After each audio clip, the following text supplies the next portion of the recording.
नमस्कार, मैं हूं विज्ञान प्रकाश। आज जिस विषय को हम उठाएंगे इस प्रोग्राम मुकाबला में, ये आप लोगों का मसला है, आप लोगों की चिंता है, आप लोगों का दर्द है। मैं अपने दफ्तर आज गाड़ी में आ रहा था तो रेडियो पर तमाम तरह के विज्ञापन आते हैं। उनमें से कई सारे फिल्मी सितारे या इस तरह के लोग जिसे हम सेलिब्रिटीज कहते हैं, वो रियल एस्टेट के प्रोडक्ट्स को इंडोर्स करते हैं। यानी कि तो मैं सुन रहा था गोविंदा साहब का एक विज्ञापन था जिसमें वो ये लाइन का इस्तेमाल कर रहे थे कि किसी भी घर को खरीदना कितना बड़ा टेंशन का काम होता है, उसकी कीमत जाननी होती है, उसकी लोकेशन जाननी होती है, अपने जेब का हिसाब किताब करना होता है। तो तमाम लोग इस तरह के विज्ञापन करते हैं। अब रियल एस्टेट जो है वो बदलते हिंदुस्तान की कहानी में एक बहुत अहम पहलू बन चुका है।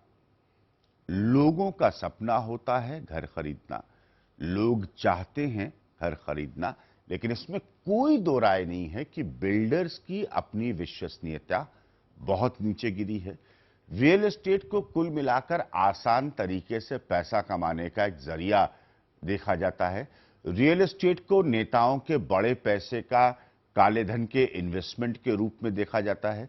रियल एस्टेट को कंज्यूमर को चीट करने के तौर पे भी देखा जाता है। तो ये दोनों तस्वीरें हैं।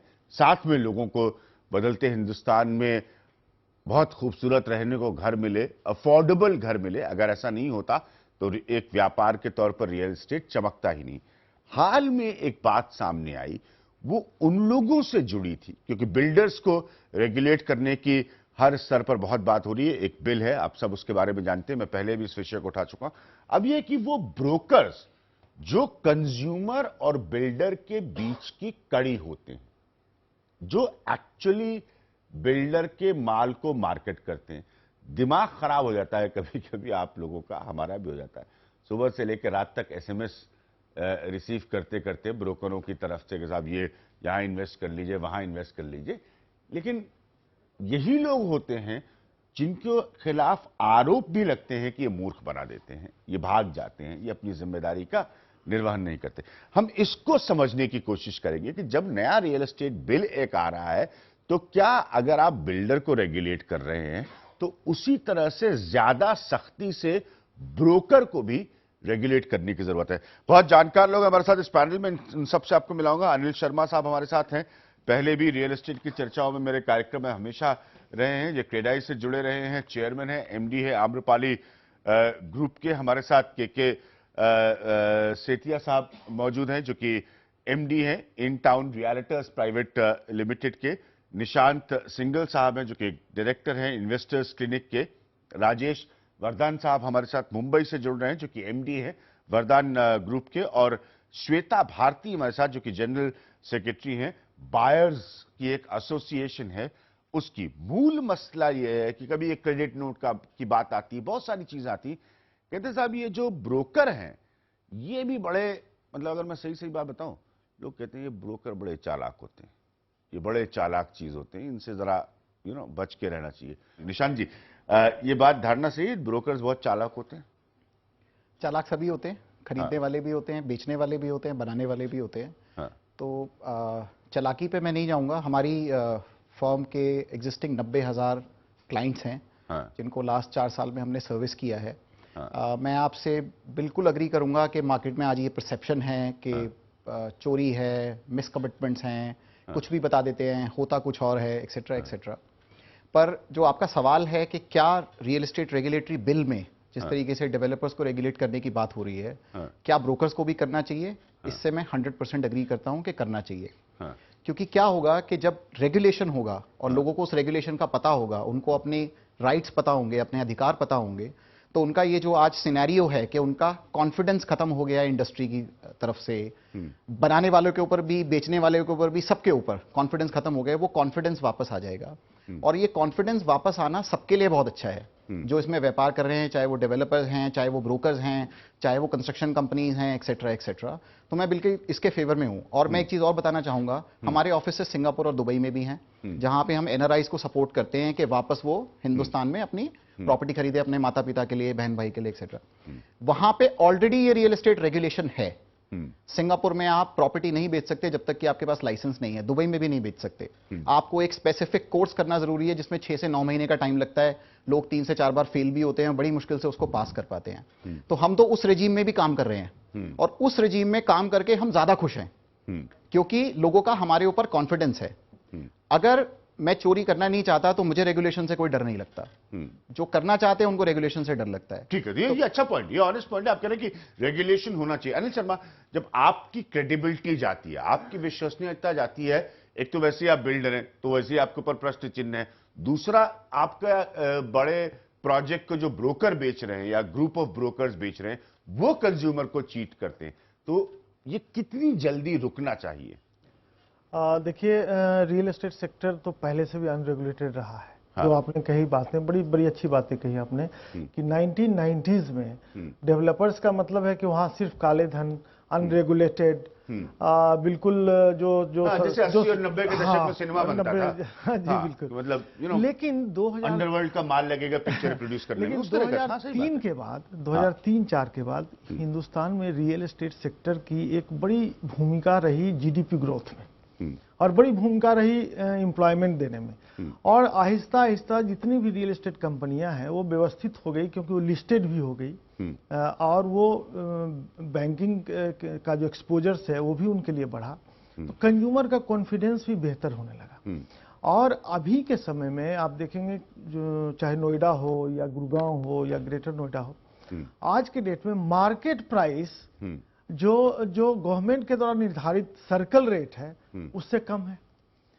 तो अब ब्रोकर की, जहां तक आपने कहा कि ब्रोकर्स जो हैं बिल्कुल टोटली अनरेगुलेटेड है, जैसे रियल एस्टेट था, आज भी है टू सम नहीं, उनका पॉइंट मुझे अच्छा लगा। कोई क्वालिफिकेशन की जरूरत नहीं है, कोई भी कर लिए काम कर सकता है। अनरेगुलेटेड रहेगा तब तक वो कंज्यूमर के साथ कहीं ना कहीं समस्या होती रहेगी, जो हम लोग को भी वो फेस करना पड़ता है। बीच में कई जैसे ब्रोकर भाग जाता है तो आप लोग क्या कर पाते हैं? हम लोग कंज्यूमर को डायरेक्ट फेस करते हैं। आपको हम लोग को एक बनाना पड़ता है कि ब्रोकर का काम है आपने बुकिंग कर दी और आप सीन से चले जाइए, क्योंकि मैं अपने जो मेरा पॉलिसी है, बाकी लोग का हम नहीं जानते, हमारा पॉलिसी है कि हम कंज्यूमर से डायरेक्ट इंटरेक्ट करना चाहते हैं, क्योंकि उसने क्या कमिटमेंट किया क्या नहीं किया, कंज्यूमर एक डायलेमा में रहता है।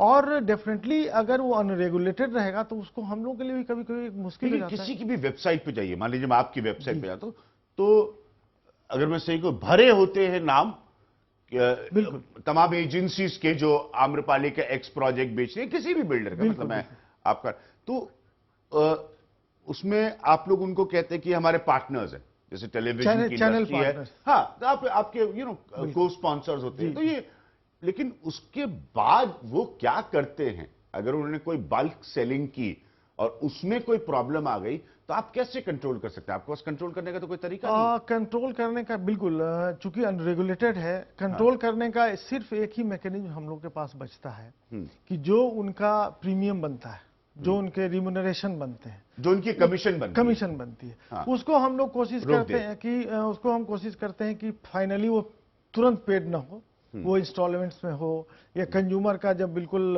उनका वो पूरा क्रेडिट नोट का जो मसला आता है, जी बिल्कुल, जहां पर कंज्यूमर और परेशान हो जाता है। तो ये इंटरेस्टिंग है। संजय साहब, इसको जैसे मैंने कहा कि आप जाइए किसी वेबसाइट को खोलिए, किसी भी, तो 50 उसमें पार्टनर्स होते हैं, ये भी बेच रहे हैं माल, वो भी बेच रहे हैं माल। कंज्यूमर किसी ना किसी स्टेज पर उनसे इंटरैक्ट करता ही करता है, भले ही सिर्फ प्राइस जानने के लिए करे, क्योंकि कंपेटिटिव प्राइसिंग के युग में हम जी रहे हैं, तो वो सोचेगा भाई इन्वेस्टर क्लिनिक वाले हमें अच्छा नहीं दे पा रहे हैं प्राइस, तो हम दूसरे से बात करें। तो रोल तो वहीं से शुरू हो जाता है। ब्रोकर क्यों चाहेगा रेगुलेशन? नहीं, रेगुलेशन एक अलग चीज है। काम, जैसे अगर आप टीवी खरीदते हैं कहीं पे, वहां पे शोरूम बने होते हैं, आजकल तो ऑनलाइन सिस्टम वहां पे भी आ गया है, वैसे ही प्रॉपर्टी की इंफॉर्मेशन आप ऑनलाइन लेना पसंद करते हैं, आपको प्रॉपर इंफॉर्मेशन मिल जाती है, और रेगुलेशन आने से डीलर का कोई नुकसान नहीं है। देखिए, कहीं पे भी जब कोई बिजनेस बूम कर रहा है, उसमें बहुत तरह तरह के लोग दूसरी लाइन छोड़ के उस पर्टिकुलर लाइन में आ जाते हैं, तो रेगुलेशन से ये होगा कि कंट्रोल हो जाएगा, जो लोग सीरियस बिजनेस करने वाले हैं वो उस लाइन में रहेंगे और बाकी नॉन सीरियस प्लेयर वहां से निकल जाएंगे।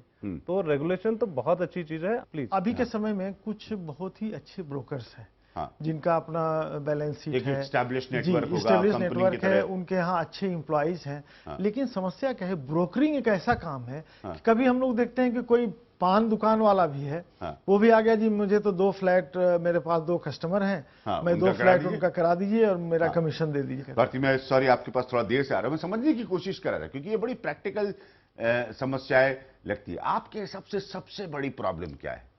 ये बात कि वो ब्रोकर जानता है कि अगर वो शहर छोड़ के या इलाका छोड़ के भाग गया, हिंदुस्तान बहुत बड़ा मुल्क है, उसको पकड़ पाना बहुत मुश्किल है। 4 नए अकाउंट खोल के हिंदुस्तान में फ्रॉड करने में लोग बड़े माहिर होते हैं, चेक्स इन कैश करके निकल जाएगा, वो एक्चुअली पकड़ा कभी नहीं जाएगा। बिल्कुल, आज की डेट में इतने सारे ब्रोकर्स हो गए हैं कि ये पता करना है कि कौन जेन्युइन ब्रोकर है और कौन जेन्युइन नहीं है, ये बहुत ही मुश्किल हो जाता है। और जो बायर हैं वो बिल्कुल एक भोले भाले जो मासूम खरीदार होते हैं, वो जब फर्स्ट टाइम मार्केट में घर लेने के लिए जब वो निकलते हैं तो उन्हें कुछ भी पता नहीं होता है। वो उनकी जो भोली वाली जो बातें होती है, लोभावनी बातें होती हैं कि आपको हम ये दे देंगे, स्विमिंग पूल दे देंगे, वो उनकी बातों में वो फंस जाता है। और हमें ये पता ही नहीं चलता है कि कौन सा जो ब्रोकर है वो सही है और कौन सा गलत है। तो यहाँ पे एक रेगुलेशन बिल्कुल आना चाहिए कि जो भी जेन्युइन नहीं है उनको फिर इस फील्ड से हटाया जाना चाहिए। वर्धमान साहब, एक चीज बड़ी दिलचस्प है, दुनिया में कई ऐसी जगह हैं, दुनिया के कई ऐसे देशों में जहां पर आप फूलों की दुकान अगर लगाना चाहते हैं कि आप फूल बेचना चाहते हैं तो उसके तमाम तरह के कोर्स आपको करने पड़ते हैं। फूल अगर आप बेचना चाहते हैं तो उसे अपनी दुकान में आप कैसे रखेंगे, कैसे मेंटेन करेंगे, कैसे सजाएंगे और कैसे उस कस्टमर को देंगे, इसके लिए स्पेशलाइज्ड कोर्सेज है। उसके बाद आपको लाइसेंस मिलता है सिर्फ फूल बेचने का। यहां तो ब्रोकर जो है वो घर ही बेच दे रहे हैं, किसी की जिंदगी भर की कमाई जो है वो दांव पे लगा दे रहे हैं। ये बड़ी सीरियस सिचुएशन नहीं है? बिल्कुल, ये जो कॉन्सेप्ट है, हाँ, कि आज करोड़ों रुपए की प्रॉपर्टी एक ब्रोकर के थ्रू ट्रांजैक्शन में जा रही है। अगर उसे नॉलेज ही नहीं है कि कौन सा बिल्डर अच्छा है, कौन कौन सी परमिशन चाहिए, अगर ब्रोकर को नॉलेज होगा कि भाई इस प्रोजेक्ट की आईओडी आई हुई है कि नहीं, इसके कमेंसमेंट सर्टिफिकेट आए हुए हैं कि नहीं, अगर ऑल अप्रूवल्स है और वो कंज्यूमर को लेके आता है उस प्रोजेक्ट पे कि नहीं, जरूरत ही क्या है मुझे इस बिल्डर के बारे लेकिन में, उसकी जरूरत क्या है? आज शाम को तंबू लगा, कल तंबू गायब, चेक कलेक्ट हुआ, तंबू गायब। कौन सा वहां पर वो थाने में रिपोर्ट लिखा के तंबू लग रहा है? वो तो आज तंबू लगा, कल तंबू उखड़ गया। वो निशान जी इन्वेस्टर क्लिनिक को रिप्रेजेंट करते हैं, उन्होंने बताया वो भी पहले तंबू लगाते थे, अब व्यापार बड़ा हो गया। ब्रोकर नहीं भी रहेगा, हाँ, अगर ब्रोकर नहीं भी है और कोई बिल्डर तंबू लगा के बुकिंग करके चला जाएगा तो उसका क्या मायने? इसीलिए तो आज बात हो रही है कि अगर ब्रोकर है और अगर ब्रोकर को एजुकेशन है, उसको गाइडेंस है कि मुझे क्या क्या देखना है, और जो कस्टमर आ रहा है, कंज्यूमर आ रहा है, उससे अगर वो बराबर बताए कि मैंने सब परमिशन देख ली है और these are the permission, title certificate है कि नहीं है, ये सब डॉक्यूमेंट है कि नहीं है, ये सब बराबर है, अब आप निवेश कीजिए, अब आप आपका सपने का घर इस प्रोजेक्ट में खरीदिए। इसीलिए तो ब्रोकर के पूरे रेगुलेटर की जो बात हो रही है उसके साथ में मैं भी बिल्कुल सहमत हूं। आज अगर बंबई में देखेंगे तो यहाँ पे स्टेट एजेंट एसोसिएशन ऑलरेडी बनी हुई है, जहां पे ऑलरेडी 2000 मेंबर है, लेकिन दूसरे 6000 लोग ऑलरेडी स्टेट एजेंसी का काम कर रहे हैं। जैसे अभी बताया गया कि पान वाला भी है, वैसे कितने बिल्डिंगों में तो लिफ्टमैन, वॉचमैन, मैनेजर, ये सब भी ट्रांजैक्शन कर रहे हैं। तो बंबई में तो हर आदमी अपने आप को एक ब्रोकर गिन रहा है, जहां पे उसे 2-4 करोड़ की प्रॉपर्टी का ट्रांजैक्शन करने का जब मौका मिल रहा है तो वो सोचता है कि क्या 1% भी मिला तो मैंने तो 1 लाखों रुपए कमा लिए। तो बात है कि इसको रेगुलेट करना चाहिए, उससे रेगुलेट से फायदा क्या क्या होगा, जो मैंने अभी थोड़ी देर पहले आपको बताया। अनिशा, तो फिर इसका सोल्यूशन इस हिसाब से क्या है कि आप या तो रेगुलेशन आप लाइए जरूर, लेकिन मैं ये जानना चाहता हूं कि आप कंज्यूमर को कैसे प्रोटेक्ट करेंगे? एक क्रेडिट नोट वाली समस्या होती है कि ब्रोकर साहब नहीं दिया, अभी तो हमारा उनसे पैसा नहीं आया है, उनसे जब आ जाएगा तब हम आपको देंगे। तो अल्टीमेटली मतलब कंज्यूमर को समय पर जगह ना मिले, वो बिल्डर के यहाँ धक्के खाए, उसके पैसे वहां डिपॉजिट हो जाए तो, और वो उसका इंस्टॉलमेंट डिले हो जाए तो वो उस पर पेनल्टी दे। मतलब पूरी रियल एस्टेट इंडस्ट्री का ऐसा फॉर्मेट लग रहा है इस वक्त कि कंज्यूमर हर साइड से पिसे। नहीं, अभी जो बिल आया है जो राज्यसभा में ऑलरेडी पास हो चुका है पिछली सरकार में, हाँ। और अब इसको लोकसभा में जाना है। बिल की फॉर्मेट मैंने पढ़ी है, उसमें डेवलपर के लिए तो बहुत सारे सेक्शंस हैं जो डेवलपर को कंट्रोल करते हैं। उसमें से एक दो सेक्शन ऐसा भी है जो डायरेक्टली जो प्रॉपर्टी कंसल्टेंट है या डीलर्स हैं उनके ऊपर लिखा हुआ है। तो अगर वो रजिस्टर जब तक नहीं होते हैं, रजिस्ट्रेशन के टाइम में उनको कौन सी प्रॉपर्टी बेचनी है उसका डिटेल उनको जमा करना पड़ेगा। उस प्रॉपर्टी का डिटेल क्या है, वो सैंक्शन है या नहीं, अप्रूवल है या नहीं, उसके लैंड टाइटल क्लियर है या नहीं, वो भी उसको देना पड़ता है। मैं ले रहा हूं यहां पर एक ब्रेक, ये बहुत इंपॉर्टेंट है, जो कह रहे हैं कि भाई आपसे जो प्रॉपर्टी डीलर है, जो आप, और प्लीज ये मत समझिए कि आप ये धारणा लेके मत रहिए कि आप प्रॉपर्टी डीलर का मतलब खाली जो नए प्रोजेक्ट्स आते हैं, बहुत सारा प्रॉपर्टी का ट्रांजैक्शन, जैसे वर्धमान साहब ने मुंबई से कहा, वो पुरानी प्रॉपर्टीज को भी लेकर होता है। ये भी बहुत बड़ी प्रॉब्लम है।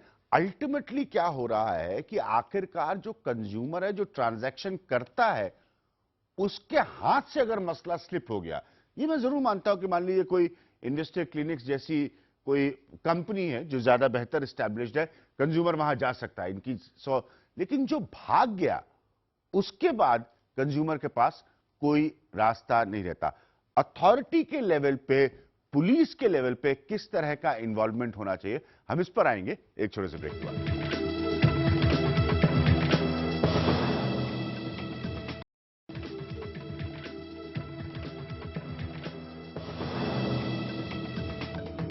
मैंने ब्रेक पर जाने से पहले कहा था कि क्या एक्शन हो सकता है, इसमें कोई दो राय नहीं है कि तमाम पुलिस थानों में इस मुल्क के, खासतौर के पर जो शहरी हिंदुस्तान है, जिसे मैं नया हिंदुस्तान मांगता हूं, बहुत सारे शिकायतें आती, बिल्डर्स के खिलाफ, ब्रोकर्स के खिलाफ। लोग जाके कहते हैं साहब पैसा लेके भाग गए।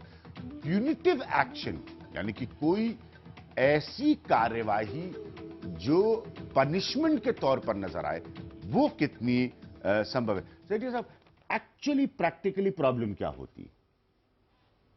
प्रैक्टिकली जो प्रॉब्लम है, जैसे कोई इन्वेस्टर इन्वेस्ट करना चाहता है या कोई आदमी अपने लिए सेल्फ यूज के लिए कोई प्रॉपर्टी ले रहा है, उसमें अगर डीलर गलती करता है, मेरे हिसाब से वो करता है कि प्रॉपर्टी की सिलेक्शन, कि कौन सा प्रोजेक्ट उसे सजेस्ट करना है, राइट और रॉन्ग। राइट की तरफ शायद कम लोग जाते हैं।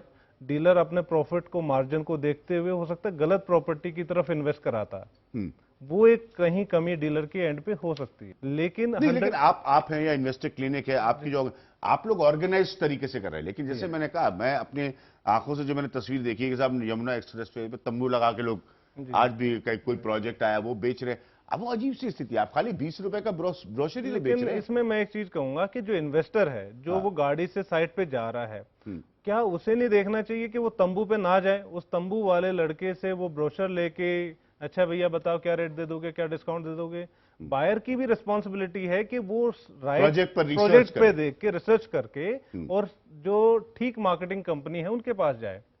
निशांत, भागने वाली बात जो होती है, नहीं, भागने वाली जो बात है उसमें जो बहुत देर से ये बोला जा रहा है भाग जाते हैं, जब कोई बुकिंग की जाती है, राइट, उसका चेक लिखा जाता है, उसके साथ कम से कम 5 पेज का एप्लीकेशन फॉर्म होता है। वो एप्लीकेशन फॉर्म डेवलपर के पास जाता है। हम जितने डेवलपर्स के साथ काम कर रहे हैं, 100% केसेस में केवाईसी कॉल की जाती है क्लाइंट को कि आपने ऐसे ऐसे हमारे यहाँ चेक भेजा है, ये साइज का अपार्टमेंट लिया है, क्या रेट बताया गया, एक्सेट्रा। हमने क्या किया, वो केवाईसी अपने यहाँ भी भेजने से पहले करने की शुरू कर दी। हमारा जो बेचने वाला सेल्स एग्जीक्यूटिव है, जिसने खरीदा है, और हमारा कस्टमर केयर का जो हेड है, वो कॉन कॉल पर होते हैं और वो कॉल रिकॉर्डेड होती है। एक महीने में हम 40 से 50 हजार कॉल्स अटेंड करते हैं, वो सारी कॉल्स रिकॉर्डेड हैं। अगर तो उसमें एक एक चीज उनसे पूछी जाती है कि आपको क्या कमिटमेंट की गई है, राइट। बायर्स का यहां पे बहुत बड़ा रोल है, जैसे कि तंबू पर रुक गए, किसी ने भी बोला कि मैं आपको 50 रुपए का ज्यादा डिस्काउंट दे दूंगा, राइट, फॉर्म भरा और आपने चेक जमा करा दिया। अब उस तंबू पे बैठने वाले की क्या क्रेडिबिलिटी होगी? बहुत ज्यादा सिनेरियो चेंज हो गया है। सिर्फ और सिर्फ बायर्स को थोड़ा और ज्यादा अवेयर होने की जरूरत है। बायर्स को और अवेयर होने की जरूरत है। हर बार गलती बायर्स की तरफ से क्यों, मतलब क्यों इशारे किए जाते हैं कि बायर्स की गलती है? हाँ। अभी आपने बहुत देर से मैं सुन रही हूँ, नहीं, मैं बहुत देर से ये सुन रही हूँ, आपकी बात सुन रही हूँ कि जो तंबू वाले जो ब्रोकर्स हैं, हाँ, वो छोड़ के चले जाते हैं, ठीक है, वो जेन्युइन नहीं है, और बाकी जो बड़े बड़े जो बिल्डिंग खड़ा करके जो ब्रोकर्स यहाँ पे हैं, वो बिल्कुल जेन्यून है। मैं बिल्कुल इस बात से बिल्कुल सहमत नहीं हूँ। जो तंबू वाले ठीक है वो तो छोड़ के चले जाते हैं, लेकिन जो बिल्डिंग खड़े करके जैसे आप इन्वेस्टर क्लिनिक है या जो भी बाकी जितने भी मार्केट्स में काफी सारे नाम हैं, मैं नाम अभी नहीं लेना चाहूंगी, बट जो भी हैं, तो क्या वो आप बायर्स के साथ खड़े हैं? क्या बायर्स को आप छोड़ के नहीं जा चुके हैं? आप जब एक बायर उसके ब्रोकर के पास बुकिंग कराने जाता है, जब बुकिंग कराने जाता है तो उनका एक वर्जन होता है, खाली हम जो कहें कि तंबू उनका वाले एक वर्जन होता है कि जब तक आपको फ्लैट की चाबी नहीं मिल जाएगी मैं आपके साथ खड़ा हूँगा। क्या ये तब तक खड़े होते हैं? बिल्कुल खड़े होते हैं। नहीं, मैं यहाँ पे एक चीज ऐड करना अनिल शर्मा जी का आपने प्रोजेक्ट बेचा, ठीक है, अनिल शर्मा जी ने अपना प्रोजेक्ट 2 साल डिले कर दिया, ठीक है, आपने कंज्यूमर से अनिल शर्मा जी को पेनल्टी भी दिलवा दी क्योंकि उन्होंने प्रोजेक्ट डिले किया, पेमेंट देर से आई। अब ये जो जिसने इन्वेस्ट किया है आपके माध्यम से और अनिल शर्मा जी का प्रोजेक्ट डिले हो रहा है किन्हीं भी कारणों से, तो आप उसके साथ खड़े होते हैं अनिल शर्मा के साथ? हम बायर के साथ खड़े होते हैं। मैं आपको एक एग्जांपल दूंगा। बताइए। नोएडा एक्सटेंशन का फार्मर्स का इशू हुआ आज से 1.5 से 2 साल पहले, हाँ। जहां पे हमारे करीब 12 से 13 हजार क्लाइंट्स थे। हाँ। ये इशू हुआ, हाँ। बहुत ज्यादा शोर मचा, हाँ। लैंड अलॉटमेंट कैंसिल हो गया, ये हो गया, वो हो गया, पर हमने 3 से 4 महीने लगातार हर क्लाइंट से एक कांटेक्ट बनाया, उसको समझाया कि मुद्दा क्या है। तो मैं यहाँ पे एक ऑब्जेक्ट करना चाहूंगी। हाँ। क्योंकि मैं बिल्कुल इस पॉइंट पे इनको ऑब्जेक्ट करना चाहती हूँ। जब नोएडा एक्सटेंशन, मैं चूंकि नोएडा एक्सटेंशन को रिप्रेजेंट करती हूँ, तो नोएडा एक्सटेंशन में जब फार्मर्स की प्रॉब्लम शुरू हुई और जब कोर्ट से ऑर्डर आ गया कि बिना एनसीआरपीबी अप्रूवल के काम यहाँ पे स्टार्ट नहीं होगा, तब हमने अपने एसोसिएशन के लोगों को, जो जितने भी फ्लैट बायर्स थे, सबको एक जगह इकट्ठा किया और हमने काफी प्रोटेस्ट वगैरह किए कि नहीं, जल्दी से जल्दी हमें अप्रूवल मिलना चाहिए। उस समय मैं खुद इनके ऑफिस गई थी, अपनी टीम के मेंबर्स के साथ मैं खुद इनके ऑफिस गई थी। पता नहीं इनकी बात मैं नहीं कर रही, बट जो सन्नी जी हैं या जो और एक और आपके कोई हैं, उनसे मैंने खुद मिलने की कोशिश की। मैंने कई बार उनको फोन किया कि हम अगर प्रोटेस्ट कर रहे हैं, फ्लैट बायर अगर सफरर हैं तो आप भी सफरर हैं। आप हमारे नोएडा एक्सटेंशन के टाइम पे बहुत किए थे और शायद नहीं, मैं मैम को सिर्फ ये अपडेट करना चाहूंगा ये कि इन्होंने बिल्डर हमसे मिलना तक मैं आपको जरूरी चीज नहीं अपडेट समझा। करना चाहूंगा। अनिल शर्मा जी यहाँ पर मौजूद है, ये क्रीडाई के एक सीनियर फंक्शनरी रहे। उसी समय मैंने यहां पर मुकाबला किया था और उस कार्यक्रम के अंश भी मैं दिखा सकता हूं, और उसमें बहुत सारे नोएडा एक्सटेंशन के मसले से जुड़े कंज्यूमर्स यहां आए थे। इन्होंने उस शो के माध्यम से उनकी शिकायतें नहीं थी, उनकी इंस्टेंट वहां पर मदद कर। नहीं, पॉइंट में है ना, मैं कोई, मेरा काम इन्वेस्टर क्लिनिक का नहीं है, लेकिन फैक्ट ये है कि अगर एक टेलीविजन कार्यक्रम में लोगों के बीच एक बड़े बिल्डर ने उनकी मदद की, तो इससे ये साबित हो रहा है कि जो चेन ऑफ हेल्प थी वो कहीं ना कहीं काम नहीं कर रही थी। तो मदद करते हैं। इन सबों का समाधान जो रेगुलेटरी बिल का सेक्शन 9 है जी, उसके तहत बिल्कुल स्पष्ट, जो रियल एस्टेट एजेंट हैं या डेवलपर के लिए भी है, ये सारी चीजें बिल्कुल स्पष्ट कर दी गई है कि वैसे जो प्रॉपर्टी रियल एस्टेट एजेंट हैं उन्हीं को रजिस्टर करेगी जो अथॉरिटी है, रेगुलेटरी अथॉरिटी, जिनके पास एक्सपीरियंस होगा, जिनके पास क्वालिफिकेशन होगा, जिनके पास रजिस्टर्ड ऑफिस होगा, टैक्स पेड उनकी कंपनी होगी। बड़े अच्छे क्वालिफिकेशंस उन्होंने निर्धारित किए हैं। और अगर उस पर डिफॉल्ट करेंगे तो जो आपने प्यूनिटिव कह रहा था, उसके ऊपर पेनाल्टी भी है और उसके ऊपर मैं राजेश जी को लाना। राजेश जी, जो मेरा पॉइंट है यहां पर, कंज्यूमर को, और उससे मैं ऐतराज नहीं, लेकिन कंज्यूमर को तुरंत टैक्स किया जाता है, उससे क्यूमुलेटिव पेनल्टी भी वर्कआउट की जाती है। बहुत बार जो इन्वेस्टर का माध्यम बनता है, यानी कि ब्रोकर, वो इस पेनल्टी को कम कराते हैं, यानी भाई इसको थोड़ा कम कर दीजिए, 18% के एवरेज तक आता है। बिल्डर के डिले होने पर कंज्यूमर को ऐसा नहीं, बिल्डर कहता है अच्छा एक एक्स्ट्रा रूम बना के दे दे रहा हूं, मेरा ही प्रोजेक्ट तो लेट हुआ है, और तब ये जो इन्वेस्टर क्लिनिक है, सॉरी इन्वेस्टर क्लिनिक है, जो ब्रोकर्स है, जो इन्वेस्टमेंट करा रहे हैं, वो कोई बीच में नहीं आते। तब प्रोजेक्ट अगर जो डिले हो रहा है, जी, अगर गवर्नमेंट अप्रूवल्स और गवर्नमेंट सैंक्शन के कारण अगर डिले हो रहा है, तो उसमें डेवलपर को कहीं पे भी कॉम्पेंसेशन देने की कोई जरूरत नहीं है। लेकिन क्यों नहीं जरूरत है? ऑल अप्रूवल्स अगर सरकार की वजह से डिले हो रहा है, नहीं, एक मिनट राजेश जी, मैं इस बात को नहीं मानता। अगर सरकार की तरफ से डिले हो रहा है तो इसके लिए कंज्यूमर को दे। मैंने तो आपसे कहा नहीं था कि आप डेवलपर बनिए, आप बने, आप आपको पता होगा कि आप प्रोजेक्ट जब अप्लाई करेंगे तो कितने दिन में आपको सरकार से अप्रूवल मिलेगा, ये तो आपको पता होना चाहिए। एक मिनट आप नहीं, ब्रोशर सर, बेच सर, के, सर, वैसा फोटो नहीं बेच है, के मुझे क्योंकि निकल गए, हाँ। उसके बाद आपने कहा कि भाई मौजूदा सरकार ने एनवायरमेंट क्लियरेंस नहीं दी। ये सब आंकड़े में बहुत सुनता आ रहा हूं, पर मैंने तो कहा नहीं था कि आप बिल्डर बनिए। तो आपको कोई तो अश्योरेंस होनी चाहिए मैं कि एग्जाम्पल आपका देता हूं। जेस्टेशन पीरियड क्या है, आपका प्रोजेक्ट कब तक पूरा हो जाएगा। तो अगर नहीं हो रहा है तो उसके पैसे हम देंगे, ये कौन सा लॉजिक है सर? मैं अभी ज्ञान जी जी। एक बात बताऊं। हाँ मैंने एक प्रोजेक्ट समझो लॉन्च किया जी, ऑल अप्रूवल से, आईओडी आ गई, प्लान सैंक्शन है, लोगों ने घर खाली कर दिए, जहां पे हम रीडेवलपमेंट में बात कर रहा हूं, जी, और काम शुरू करने वाला हूं। सुप्रीम कोर्ट का एक जजमेंट आ गया कि जो ओपन स्पेसेस है उसको और ज्यादा किया जाए, और वो उसके कारण पूरा प्रोजेक्ट रुक गया। जहां पे एग्जिस्टिंग मेंबर जिस बिल्डिंग में रहते थे, हम उनका आज भी रेंट भर रहे हैं, उनको कॉर्पस दे दिया, हमने सब इन्वेस्टमेंट कर दिया। बट एक सुप्रीम कोर्ट के एक जजमेंट आने के कारण आज की तारीख में पूरा बंबई में 30 to 40% रीडेवलपमेंट पूरा आज की तारीख में स्टैंड स्टिल है। ये तो हो गया एक मुद्दा। अभी बीच में डॉपलर का इफेक्ट आ गया था कि भाई जहां पे डॉपलर है तो वहां से 10 किलोमीटर के बीच में आप कोई हाई राइज नहीं बना सकते हो। बाकायदा प्लान पास थे, काम चालू था, वो प्रोजेक्ट रुक गए।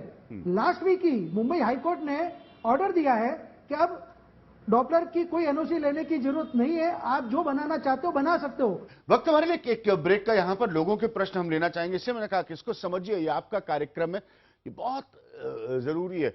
बदलते हिंदुस्तान में मैं 100 बार ये अपने कार्यक्रमों में बात रख चुका हूं कि आप अर्बनाइजेशन के प्रोसेस को, शहरीकरण के प्रोसेस को रोक नहीं सकते। पहले मेट्रोज बने, आज हिंदुस्तान में एक बहुत बड़ा और बहुत प्रभावशाली, बहुत प्रबल टियर 2 इंडिया बन चुका है। वो शहर है, सब में प्रक्रिया अर्बनाइजेशन की है।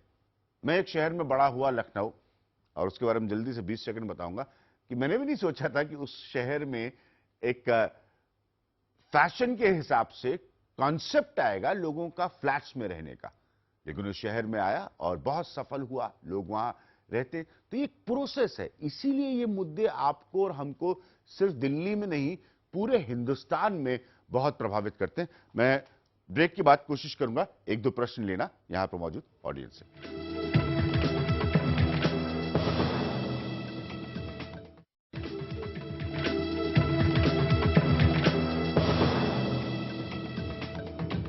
आपका सर क्या सवाल है? मेरा सवाल ब्रोकर्स से है। अभी आपने कहा कि आपने 90,000 लोगों को सर्विस दिया, तो मैं ये जानना चाहता हूँ कि ये सर्विस आपकी कहाँ खत्म हो जाती है? जब बीवीए साइन होता है एट दैट टाइम आपकी सर्विस खत्म होता क्या है? एज ए कस्टमर हम आपके ऑफिस में जाते हैं, आप वहाँ ब्रोशर दिखाते हैं, लेकिन मैंने कई केसेस में देखा है, अपने भी और बहुत लोगों के केसेस में, कि ब्रोशर और बीबीए के बीच में डिफरेंस हो जाता है। जो ब्रोशर में दिखाया जाता है और जो बीबीए में मिलता है, वो मैं पहले भी कह चुका हूँ। हाँ, तब तक आदमी 10% जानता हूँ। वो तो फ्लैट बनेगा फरीदाबाद और झज्जर में दिखाते हैं ये लोग, यूरोप की फोटो है। हाँ, नहीं, मेरा सवाल वही है, तो आपकी रिस्पॉन्सिबिलिटी कहाँ तक जाएगी? हाँ, सिर्फ बीबीए साइन कराने तक या उसके आगे तक भी जानी चाहिए? हमारी रिस्पॉन्सिबिलिटी जिस दिन तक जो चीज आपने खरीदी है, या तो आप उसे बेच देते हैं तब तक खत्म होती है, या जिस दिन आप फ्लैट में शिफ्ट कर जाएंगे उस दिन तक होती है। क्या वाकई हमने ऐसा होता है? जो फ्लैट्स हमने 2009 और 2010 में बेचे थे गुड़गांव में, नोएडा में, आज उनका पोजेशन आना शुरू हो गया है। हमारे लोग उनकी साइट, पोजेशन से पहले आप साइट देखने जाते हैं, भाई मेरा फ्लैट कैसा बना है, उसमें कोई कमी है या नहीं है। हम आज उस प्रोसेस में भी इन्वॉल्व हैं, जहां पे हम कस्टमर के साथ जाते हैं, और वो भी उसके साथ डेवलपर ऑफिस भी जाते हैं, भाई ये दीवार ठीक करनी है, ये पेंट ठीक करना है। तो सर्विसेज चलती रहती हैं। मुद्दा यह है कि कभी कभी कस्टमर चाहते ही नहीं सर्विस लेना, वो बताए आप हमें तंग मत कीजिए, हम अपने आप देख लेंगे, राइट, एक्सेट्रा एक्सेट्रा। पर हमारी जो सर्विस है वो ब्रोशर दिखाने के बाद, चाहे आप खरीदें या नहीं खरीदें, खरीद लिया तो जिस दिन तक आप सर्विस लेना चाहते हैं हम आपके लिए सर्विस देने के लिए खड़े हैं। अभी हम लोग लाइसेंस्ड ब्रोकर और हाईली क्वालिफाइड ब्रोकर्स की बात कर रहे हैं, इसके कारण फ्लैट के कॉस्ट और इसमें भी काफी असर पड़ेगा? नहीं, तो ज्यादा क्वालिफाइड ब्रोकर होंगे तो कहेंगे ज्यादा। हाँ, ये बड़ा अच्छा, इनका सवाल बड़ा अच्छा है। आप कहेंगे भाई ऐसा है कि तंबू से आप एसी में आ गए, इन्वेस्टर क्लिनिक की तरह, ठीक है, अब एसी भी है, बढ़िया रिसेप्शन है, चकाचौंध है, सब कुछ है, तो अब वो कह रहे हैं कि आपको हम ब्रोकरेज थोड़ी सी शायद कम दे देंगे, और ये भी कह रहे हैं नहीं, आपसे हम थोड़ी सी ज्यादा लेंगे क्योंकि हमको इनसे ज्यादा लेना। तो क्या ये चेन रिएक्शन होगा? उसमें भी कंज्यूमर देगा एंड में? एक्चुअली क्या है कि पहले तो जो ब्रोकरेज, हिंदुस्तान की जो परंपरा है कि जो ब्रोकर्स जो ब्रोकरेज लेते हैं वो कंज्यूमर के एक्सचेकर से नहीं जाता है। जनरली वो जो सेल्स करते हैं, जैसे डेवलपर हैं, उनके एक्सचेकर से जाता है। दूसरी चीज़ क्या है कि अगर कोई चीज़ व्यवस्थित होती है, कोई चीज़ अगर रेगुलेटेड होता है, कोई अच्छी सर्विसेज देती है, तो उस पर कॉस्ट इम्प्लीकेशन पड़ता है। मैं ये नहीं कहूँगा कि वो ओवरवेलमिंगली बहुत बढ़ जाएगा, लेकिन हो सकता है कि अगर बहुत ही स्टैंडर्ड, जैसा कि बड़े अच्छे, मेरे ख्याल में उनका सवाल बड़ा हाँ, बढ़िया था कि अगर कोई फ्लैट है जिसकी 100 रुपए कीमत है, कीमत वही रहेगी, कीमत वही रहेगी, कीमत वही रहेगी। आप कहेंगे साहब 100 रुपए, अब कैसे भाई, हमको क्या बचेगा? तो उसमें बिल्डर वाला भी आ गया, उसमें क्वालिफाइड एमबीए वाले ब्रोकर्स भी आ गए, तो वो सब ऐड करके आप तो कॉस्ट ऊपर ले जाएंगे। फैसिलिटेशन बढ़ेगा तो हाँ। आने वाले दिनों में, अभी नहीं, जब ये रजिस्टर्ड हो जाएंगे, जब ये सारे नॉर्म को फॉलो करेंगे, अच्छे कंज्यूमर उनके पास आएंगे, तो definitely the cost will be definitely passed on to the developer as well as consumer both. Individual dealer के ऊपर बात करना चाहूँगा, हाँ। जो कि शायद ऑटो रिक्शा चलाता है, उसने भी अपने एक पार्ट टाइम एक दुकान खोला है, उसको वो फ्लैट वगैरह बेच रहा है। तो उसने एक फ्लैट बेचा, फ्लैट बेचने के बाद जिसको उसने फ्लैट बेचा उसने खरीदा, लेकिन उसने अगर 2.5 लाख का फ्लैट है तो उसने अपने फ़ायदे के लिए 3 लाख का उससे 50,000 बढ़ा के बेच दिया। अब उसने 50,000 का बेच दिया, लेकिन उसको जो बायर है उसको नहीं पता इसका जो रियल वैल्यू है वो क्या है। उसने 50,000 ज़्यादा ले लिया क्योंकि उसने लोकेशन देखा। जब वो वहाँ पर जाता है उसे पता चलता है कि इसकी वैल्यू जो थी 2.5 लाख ही थी। तो इस केस में जब वो उसके पास जाता है डीलर के पास, तो डीलर नहीं मिलता है या फिर कुछ धांधलेबाजी करके टाल देता है, तो उसका 50,000 रुपये गया जब उसे आखिरकार पता चला। तो क्या कुछ ऐसा मैकेनिज्म नहीं होना चाहिए कि जो उसने 50,000 रुपये उसका खाया है तो उसको पनिश किया जाए? यही तो जो रेगुलेटरी बिल रेगुलेशन जो अभी आ रही है, जवाब दिया, वैसे आपका सवाल लोगों बहुत को अच्छा है। सेल करना, इसी रेगुलेशन को तो करने की बात की जाके जा बाद रही में क्यों देखा, जाके पहले देखना चाहिए था ना, पैसे देने के लिए। कुछ कंज्यूमर को भी इसमें अवेयरनेस लाने की जरूरत है, इसमें कोई जरूरत नहीं। कंज्यूमर इतना पढ़ा लिखा, इतना समझदार नहीं होता। भाई आप चीज खरीदने जा रहे हैं, देखेंगे भी नहीं। नहीं, वो देखेंगे नहीं, नहीं। रेगुलेट आप क्यों बैठे हैं? नहीं, ऐसे ही ब्रोकर सिस्टम क्यों बैठा है? साथ जाइए ना मार्केट देखने में के लिए। डीलर का भी कुछ काम। डीलर के साथ जाइए देखने के लिए। मैं ये नहीं कह देखिए रहा आप अपने आप चले जाइए। देखिए ऐसे ही सिस्टम के लिए जो रेगुलेटरी बिल बन रहा है, वैसे लोगों को अलाउ ही नहीं किया जाएगा एज पर एक्ट कि वो बेच सके। आपने बहुत सारी बहस सुनी, से मैंने कहा कि थोड़ा सा समझने की कोशिश करिए। ना सिर्फ ये नई बिल्डिंग्स जो बन के आ रही हैं उसका मसला है, जो पुरानी भी बेची जाती है। जैसे उन्होंने कहा कि साहब कोई पुरानी जगह है 2.5 लाख रुपए की पड़ती थी, 3 लाख रुपए में बेच गया, 50,000 रुपए कमा के। ये इस तरह के तमाम कॉम्प्लिकेशंस होते हैं। एक और चीज आपको बता दूं, सब लोग यहां पर मौजूद जानते हैं, बहुत सारे ब्रोकर पुरानी संपत्तियों के बारे में, उससे जो जुड़े लिटिगेशंस होते हैं या मुकदमे होते हैं, वो नहीं बताते और बेचकर निकल जाते हैं। आखिरकार एक बिल आ रहा है, हमेशा की तरह हम बात करते हैं समाधान की, पूछेंगे इन सब से। 20 सेकंड का समय होगा सबके पास कि इनका सॉल्यूशन क्या है, समाधान क्या है।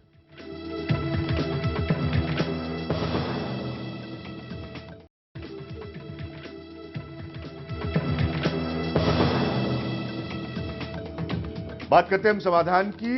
रेगुलेशन कैसा और किस तरह का, सेठिया साहब?